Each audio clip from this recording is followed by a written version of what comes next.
इयत्ता 10वी, विषय विज्ञान आणि तंत्रज्ञान, भाग 1, पाठ 6वा, प्रकाशाचे अपवर्तन. मुलांनो, आपल्या सभोवताली घडणाऱ्या सर्व घटना आपण प्रकाशामुळेच बघू शकतो. केवळ प्रकाशाच्या अस्तित्वामुळे आपण सूर्योदय, सूर्यास्त, इंद्रधनुष्य यांसारख्या निसर्गातील विविध किमयांचा आनंद घेऊ शकतो. आपल्या सभोवतालच्या सुंदर विश्वातील हिरवीगार वनसृष्टी, रंगीबेरंगी फुले, दिवसा निळेशार दिसणारे आकाश, रात्रीच्या अंधारात आपल्याला चमकताना दिसते. या सर्व गोष्टी आपल्याला माहीतच आहेत, कारण दररोज आपण त्या अनुभवतो. मग मला सांगा, प्रकाश म्हणजे नेमके काय? प्रकाश म्हणजे दृष्टीची संवेदना निर्माण करणारी विद्युत चुंबकीय प्रारणे होत. बरोबर. मागील इयत्तेत आपण प्रकाश म्हणजे काय, प्रकाशाचे परावर्तन कसे होते, परावर्तनाचे नियम आणि प्रकार यांचा अभ्यास केला. मग थोडे आठवून सांगा बरं, प्रकाशाचे परावर्तन म्हणजे काय, तसेच परावर्तनाचे नियम कोणते? बाई, वस्तूंच्या पृष्ठभागावर पडलेले प्रकाश किरण त्या पृष्ठभागांवरून परत फिरतात, त्याला प्रकाशाचे परावर्तन असे म्हणतात. बरोबर. एखाद्या पृष्ठभागावर पडलेले प्रकाश किरण त्या पृष्ठभागावरून परत फिरतात, त्या क्रियेला प्रकाशाचे परावर्तन म्हणतात. पृष्ठभागावर परत फिरणाऱ्या किरणास परावर्तित किरण म्हणतात. परावर्तित किरणे आपल्या डोळ्यांपर्यंत पोहोचली की वस्तू आपल्याला दिसते. प्रकाशाच्या परावर्तनाचे नियम. परावर्तित किरणांची दिशा काही नियमांनुसार ठरते. या नियमांस परावर्तनाचे नियम म्हणतात. ते पुढील प्रमाणे आहेत. 1. आपाती प्रकाश किरण, परावर्तित प्रकाश किरण आणि परावर्तक पृष्ठभागास आपात बिंदूपाशी असलेली स्तंभिका एकाच प्रतलात असतात, आणि आपाती प्रकाश किरण आणि परावर्तित प्रकाश किरण स्तंभिकेच्या विरुद्ध बाजूने असतात. या आकृतीत PO हा आपाती तर OQ हा परावर्तित किरण आहे. OM ही स्तंभिका आहे. आपाती किरण आणि परावर्तित किरण ही स्तंभिका OM च्या विरुद्ध बाजूला आहेत. 2. आपाती कोन व परावर्तन कोन समान मापांचे असतात. आपाती किरणाने स्तंभिकेशी केलेल्या कोनाला आपतन कोन म्हणतात. कोन POM बरोबर कोन I हा आपतन कोन आहे. तसेच परावर्तित किरणाने स्तंभिकेशी केलेल्या कोनाला परावर्तन कोन म्हणतात. कोन QOM बरोबर कोन R हा परावर्तन कोन आहे. प्रत्येक वेळी कोन I व कोन R हे सारख्याच मापाचे असतात. अशा प्रकारे या नियमांचा अभ्यास आपण केला आहे.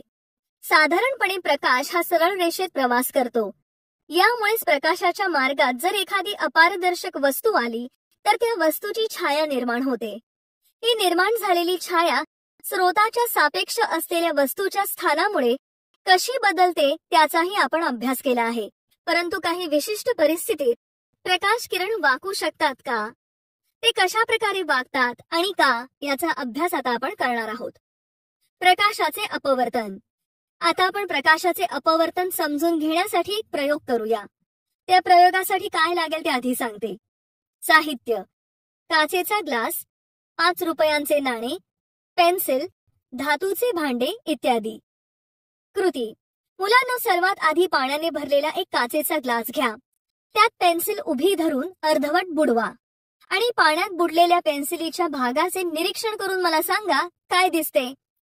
बाई, निरीक्षण केल्यावर असे दिसून येते की पाण्यातील पेन्सिलीची जाडी वाढलेली आहे. अगदी बरोबर. आता ही पेन्सिल तिरकी ठेवून निरीक्षण करा आणि तुम्हाला काय दिसते ते सांगा. पाण्यात ही पेन्सिल तिरकी केल्यावर पेन्सिल तुटली आहे असं वाटतं. छान. मुलांनो, ही पेन्सिल तुटलेली नसून पाण्याच्या पृष्ठभागालगत पेन्सिल तुटली असल्याचा आभास निर्माण होतो. आता आपण अजून एक प्रयोग करूया. एका धातूच्या भांड्यात 5 रुपयांचे नाणे ठेवा आणि भांड्यापासून हळूहळू दूर जा. ज्या ठिकाणी भांड्यातील नाणे दिसणार नाही त्या ठिकाणी थांबा आणि आपल्या एका मित्राला भांड्याजवळ उभे करा. पहिला विद्यार्थी नाण्याच्या दिशेनेच पाहत राहील. आता त्याच्या मित्राला त्या भांड्यातील नाण्याला धक्का न देता भांड्यात पाणी ओतायला सांगा. मित्र भांड्यात पाणी ओतत असताना निरीक्षण केले असता तुम्हाला काय दिसते ते सांगा. पाण्याची पातळी एका विशिष्ट स्तरापर्यंत आल्यावर नाणे दिसू लागते. बरोबर. कारण आरंभी नाण्यापासून निघालेले प्रकाश किरण भांड्याच्या कडेमुळे अडवले जातात, म्हणून नाणे दिसत नाही. भांड्यात पाणी ओतल्यावर प्रकाश किरण पाण्यातून हवेत तिरकस मार्गाने जाताना त्यांच्या मार्गक्रमणाची दिशा बदलते. ते स्तंभिकेपासून दूर जातात. आपण दोन्ही प्रयोग पाहिले. मग तुम्हाला प्रश्न पडला असेल की असे का घडते? असे घडते कारण प्रकाश एका पारदर्शक माध्यमातून दुसऱ्या पारदर्शक माध्यमात जात असताना त्याच्या मार्गक्रमणाची दिशा बदलतो. यालाच प्रकाशाचे अपवर्तन म्हणतात. काचेच्या लादीतून देखील प्रकाशाचे अपवर्तन. आता आपण काचेच्या लादीतून प्रकाशाचे अपवर्तन कसे होते ते पाहूया. कृती: एक काचेची लादी घेऊन ती कागदावर ठेवून पेन्सिलच्या सहाय्याने तिच्या बाह्यकडा आखून घ्या. त्यांना PQRS असे नाव द्या. काचेच्या लादीच्या PQ या बाजूला छेदणारी तिरकस रेषा काढा. ती रेषा PQ ला N बिंदूत छेदते आणि त्यावर A व B अशा दोन टाचण्या उभ्या करा. आता ज्या बाजूला टाचण्या लावल्या आहेत त्याच्या विरुद्ध बाजूने काचेच्या लादीतून A व B टाचण्यांच्या प्रतिमा बघा. त्या प्रतिमा सरळ रेषेत येतील अशा रीतीने C व D अशा दोन टाचण्या टोचा. आता काचेची लादी व टाचण्या बाजूला काढून घेऊन टाचण्या C व D टोचल्याच्या खुणा जोडणारी रेष बाजू SR पर्यंत वाढवा. ती SR ला M बिंदूत छेदते. नंतर बिंदू M व N जोडा. तुम्हाला ही आकृती तयार झालेली दिसेल. आता आकृतीतील आपाती किरण AM व निर्गत किरण MD यांचे निरीक्षण करा. बाई, निर्गत किरण म्हणजे काय? काचेवर प्रकाशाचा पडलेला किरण काचेतून बाहेर पडतो, त्यालाच निर्गत किरण म्हणतात. मुलांना या आकृतीचे निरीक्षण केले तर असे लक्षात येते की काचेच्या लादीतून प्रकाशाचे 2 वेळा अपवर्तन होते. पहिले अपवर्तन जेव्हा प्रकाश किरण हवा माध्यमातून काच माध्यमात प्रवेश करतात तेव्हा बाजू PQ वर N बिंदूपाशी होते. तर दुसरे अपवर्तन म्हणजे प्रकाश किरण काच माध्यमातून हवा माध्यमात प्रवेश करतात तेव्हा बाजू SR वर M बिंदूपाशी होते. पहिल्या अपवर्तनात आपाती कोन I तर दुसऱ्या अपवर्तनात आपाती कोन I1 असतो. तसेच येथे R हा पहिल्या अपवर्तनातील अपवर्ती कोन आहे. I1 बरोबर R तर दुसऱ्या अपवर्तनात E हा अपवर्ती कोन असून E बरोबर I आहे. मुलांना येथे असे लक्षात येते की काचेच्या लादीच्या दोन्ही समांतर बाजू PQ व SR जवळ प्रकाश किरणांच्या दिशा बदलण्याचे प्रमाण समान पण विरुद्ध दिशेत असते. त्यामुळे लादीतून निघणारा निर्गत किरण MD हा लादीवर पडणाऱ्या आपाती किरण AN च्या दिशेला समांतर असतो. परंतु आकृतीत दाखविल्याप्रमाणे निर्गत किरण आपाती किरणांच्या मूळ मार्गापासून काहीसा विस्थापित झालेला दिसतो. म्हणूनच वेगवेगळ्या माध्यमांमध्ये प्रकाशाचा वेग वेगवेगळा असतो. त्यामुळे प्रकाश एका पारदर्शक माध्यमातून दुसऱ्या पारदर्शक माध्यमात तिरकस मार्गाने जाताना त्याची मार्गक्रमणाची दिशा बदलते. जरा डोके चालवा. प्रकाश ज्या वेगाने हवेतून जाऊ शकेल त्याच वेगाने काचेच्या लादीतून जाऊ शकेल का? नाही. बरोबर आहे. मग सांगा बरं, सर्वच माध्यमांसाठी प्रकाशाचा वेग सारखाच असेल का? नाही. अगदी बरोबर.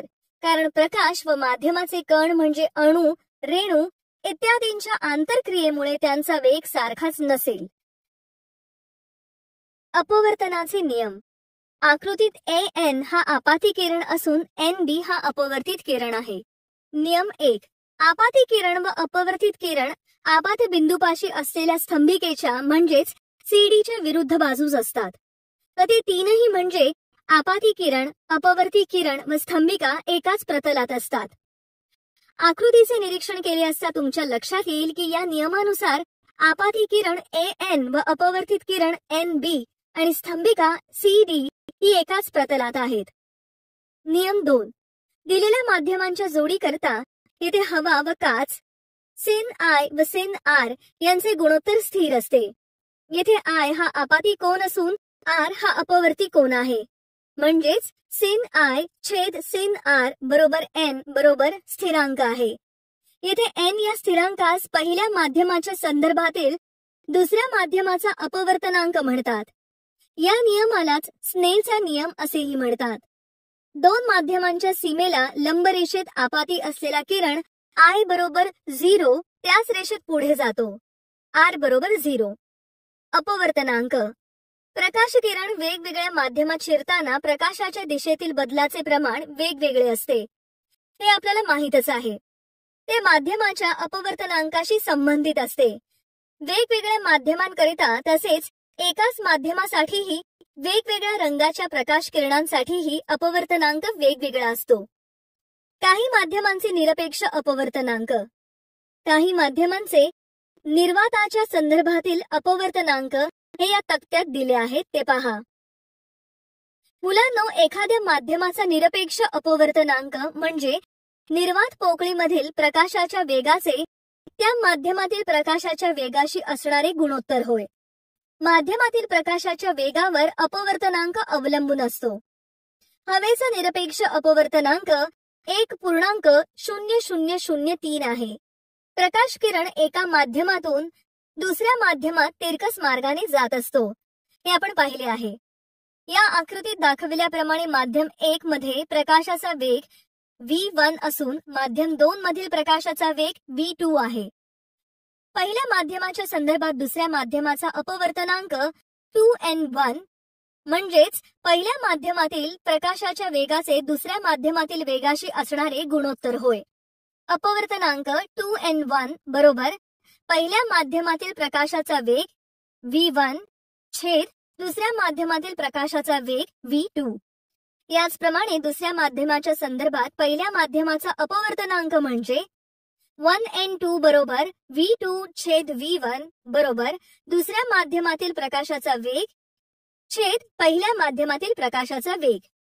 अपवर्तनांक ठरवताना हे नेहमी लक्षात ठेवा, जर पहिले माध्यम निर्वात पोकळी असेल तर दुसऱ्या माध्यमाचा अपवर्तनांक हा निरपेक्ष अपवर्तनांक असतो. त्यास केवळ n असे संबोधतात. सांगा पाहू, जर दुसऱ्या माध्यमाचा अपवर्तनांक पहिल्या माध्यमाच्या संदर्भात 2n1 असेल, तिसऱ्या माध्यमाचा दुसऱ्याच्या संदर्भात 3n2 असेल तर 3n1 चा अर्थ काय? याचे मूल्य किती असेल? बाई, 3n1 म्हणजे तिसऱ्या माध्यमाचा अपवर्तनांक पहिल्या माध्यमाच्या संदर्भात असेल. बरोबर, परंतु आपण पाहिले की 2n1 बरोबर v1 छेद v2 म्हणजे दुसऱ्या माध्यमाचा अपवर्तनांक पहिल्या माध्यमाच्या संदर्भात, तसेच 3n2 बरोबर v2 छेद v3 म्हणजे तिसऱ्या माध्यमाचा अपवर्तनांक दुसऱ्या माध्यमाच्या संदर्भात, आणि 3n1 बरोबर v1 छेद v3 म्हणजे तिसऱ्या माध्यमाचा अपवर्तनांक पहिल्या माध्यमाच्या संदर्भात. म्हणून 3n1 बरोबर 2n1 गुणिले 3n2 किंवा 3n1 बरोबर 3n2 गुणिले 2n1. मुलांनो, येथे जर आपण माध्यम 1 हे हवा, माध्यम 2 हे बर्फ आणि माध्यम 3 हे हिरा घेतलं तर त्यांचे निरपेक्ष अपवर्तनांक पुढील प्रमाणे असतील. माध्यम 1 बरोबर v1 हवा बरोबर 1.0003, माध्यम 2 बरोबर बर्फ v2 बरोबर 1.31, माध्यम 3 बरोबर हिरा v3 बरोबर 2.42, 2n1 बरोबर 1.31 छेद 1.0003 बरोबर 1.31, 3n2 बरोबर 2.42 छेद 1.31 बरोबर 1.847. म्हणून 3n1 बरोबर 2n1 गुणिले 3n1 बरोबर 1.31 गुणिले 1.847. म्हणून 3n1 बरोबर 2.42. वेगवेगळ्या माध्यमात प्रकाशाचे अपवर्तन. मुलांनो, प्रामुख्याने प्रकाशाच्या मार्गक्रमणाची 2 माध्यमे आहेत. ते म्हणजे विरल माध्यम व दुसरे घन माध्यम. दिलेल्या माध्यमांच्या जोडीमधील कमी अपवर्तनांक असलेल्या माध्यमास विरल माध्यम म्हणतात, तर जास्त अपवर्तनांक असलेल्या माध्यमास घन माध्यम म्हणतात. उदाहरणार्थ हवा व काच यांच्यामध्ये हवेचा अपवर्तनांक कमी असल्याने हवा हे विरल माध्यम आहे, तर काचेचा अपवर्तनांक जास्त असल्याने काच हे घन माध्यम आहे. परंतु पदार्थाची घनता अधिक असल्यास त्याचा अपवर्तनांक अधिक असतोच असे नाही. उदाहरणार्थ पाण्याच्या तुलनेत केरोसिनची घनता कमी आहे, पण केरोसिनचा निरपेक्ष अपवर्तनांक पाण्याच्या निरपेक्ष अपवर्तनांकापेक्षा जास्त आहे. पाणी व केरोसिन यामध्ये प्रकाशाच्या मार्गक्रमणाचा विचार केला तर पाणी हे विरल माध्यम आहे, तर केरोसिन हे घन माध्यम होय. तसेच केरोसिन व बेन्झिन यामध्ये प्रकाशाच्या मार्गक्रमणाचा विचार केला तर केरोसिन हे विरल माध्यम, तर बेन्झिन हे घन माध्यम आहे. या पहिल्या आकृतीत जेव्हा प्रकाश किरण विरल माध्यमातून घन माध्यमात जातो तेव्हा तो स्तंभिकेकडे झुकतो. येथे अपवर्ती कोन R हा आपाती कोन I पेक्षा कमी असतो.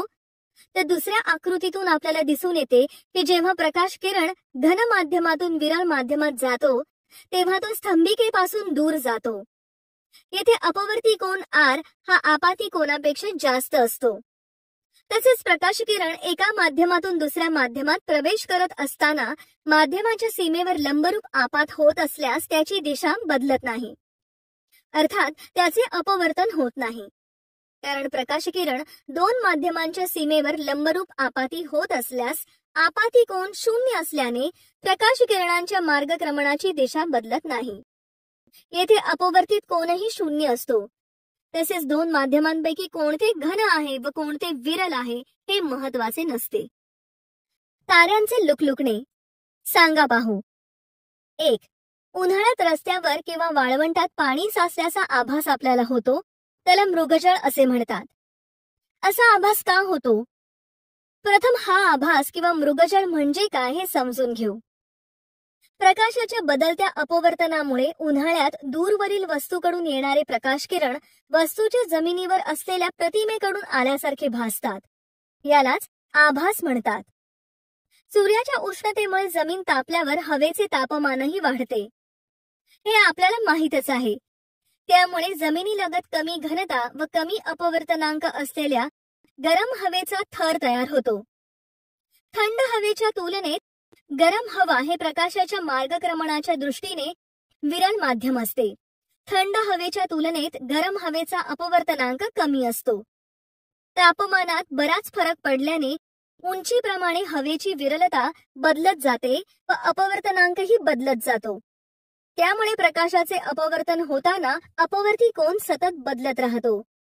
मोटार अथवा झाड यांसारख्या वस्तूंच्या वरच्या टोकाकडून जमिनीवरील निरीक्षकाकडे येणाऱ्या प्रकाश किरणांचा मार्ग सतत बदलत असतो. त्याच वेळी अशा वस्तूच्या खालच्या भागाकडून निघणारे प्रकाश किरणही निरीक्षकाकडे येत असतात. परिणामी वस्तूची प्रतिमा उलट दिसू लागते. ही प्रतिमा वस्तूच्या खालच्या बाजूला गरम हवेच्या दिशेने तयार होते.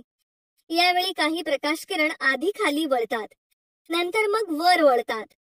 त्यामुळे मृगजळामध्ये तापलेल्या जमिनीलगतच्या गरम हवेच्या थरथरण्यामुळे तिथे पाणी असल्याचा भास आपल्याला होतो. 2. मुलांनो, होळीच्या वेळी होळीच्या ज्वालांच्या पलीकडील काही वस्तू हलताना तुम्ही पाहिल्या आहेत का?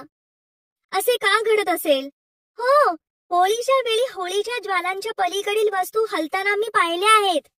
असे वाटते कारण होळी दहनाच्या वेळी होळी पेटवून तेथे अग्नीच्या ज्वाला तयार झालेल्या असतात.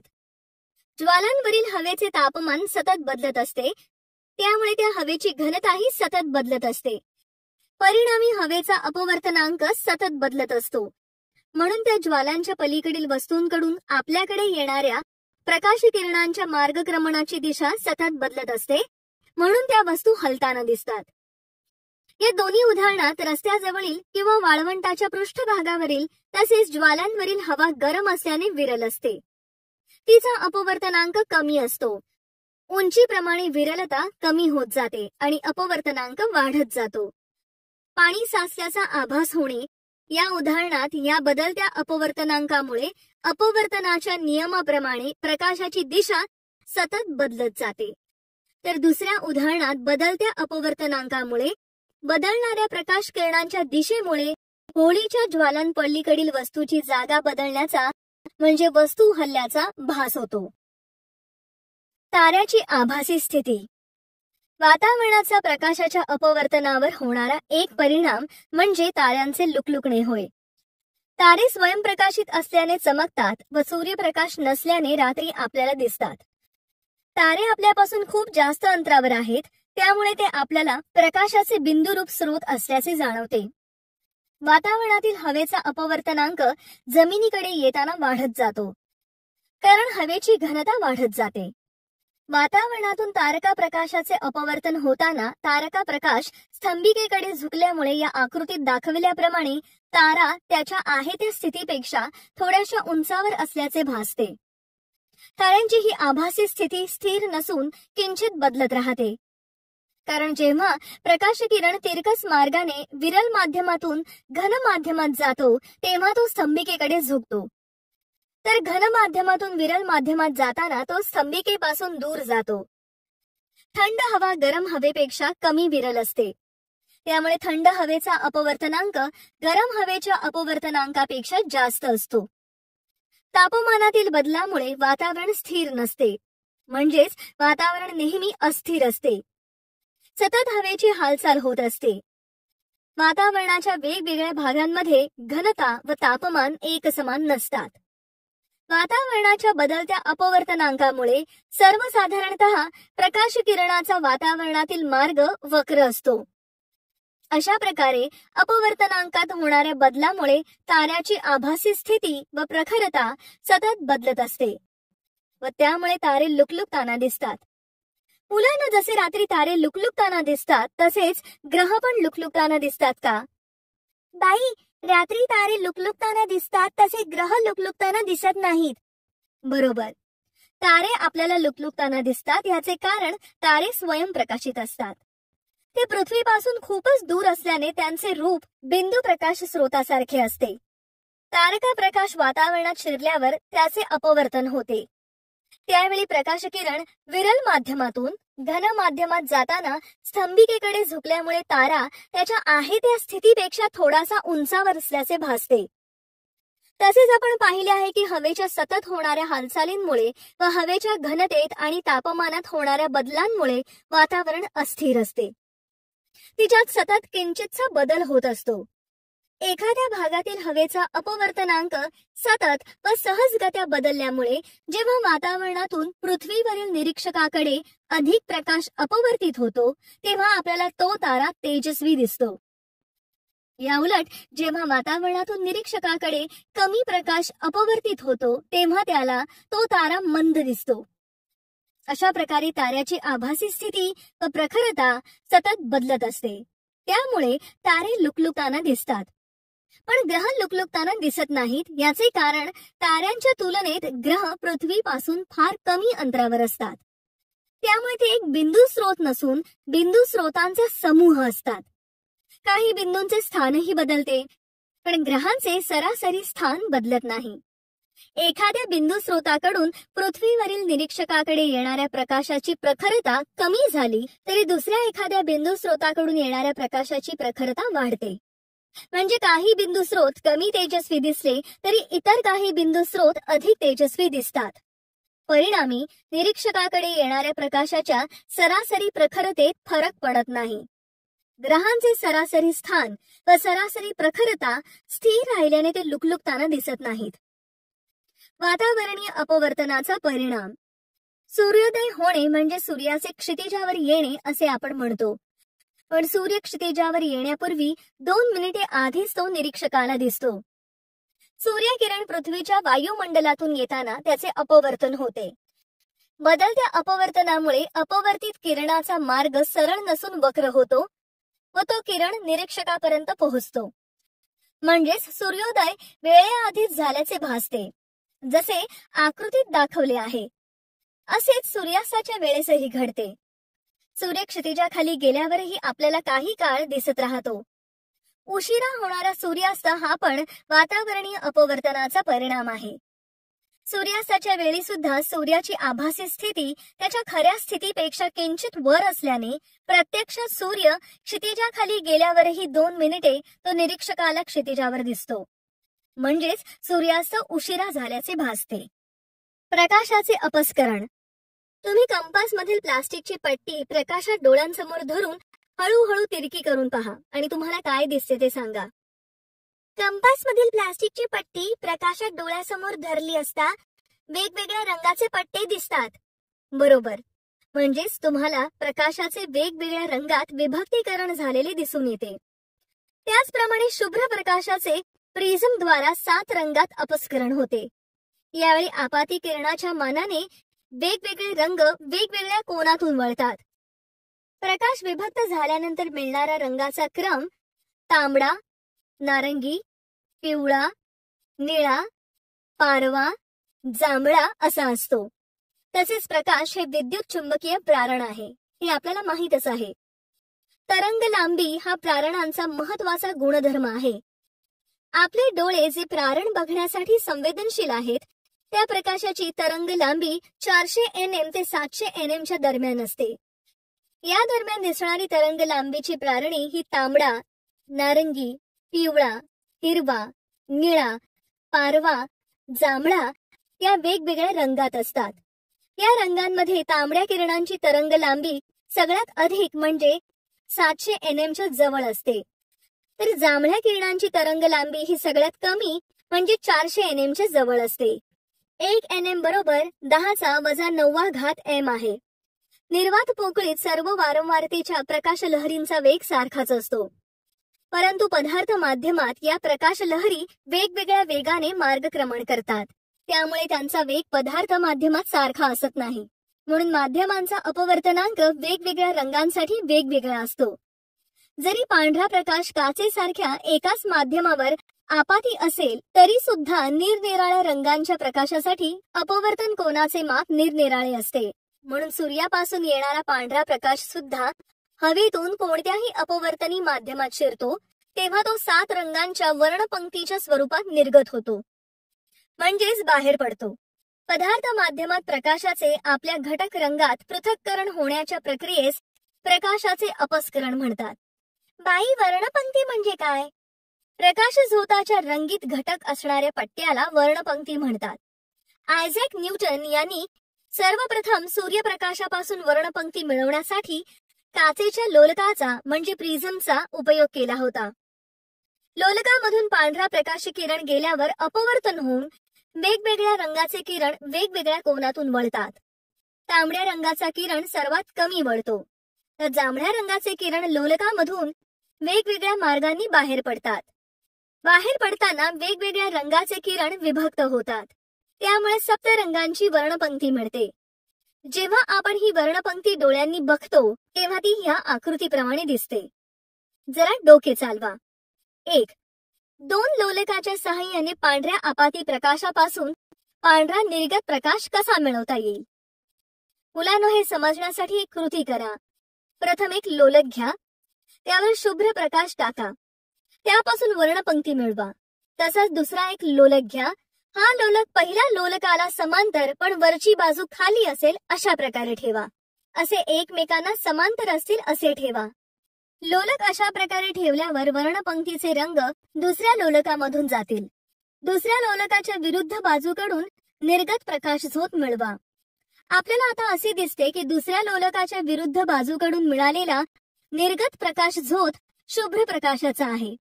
आता तुम्हाला प्रश्न पडला असेल की असे का घडते? तर शुभ्र प्रकाश 7 रंगांच्या प्रकाशाच्या मिश्रणाने बनलेला असतो. पहिल्या लोलकामुळे शुभ्र प्रकाशाचे अपस्करण होते, तर दुसऱ्या लोलकामुळे वेगवेगळ्या रंगाच्या प्रकाशाचे एकत्रीकरण होऊन पुन्हा शुभ्र प्रकाश बनतो. 2. मुलांनो, आपण काचेचे लोलक असलेले झुंबरे बघतो.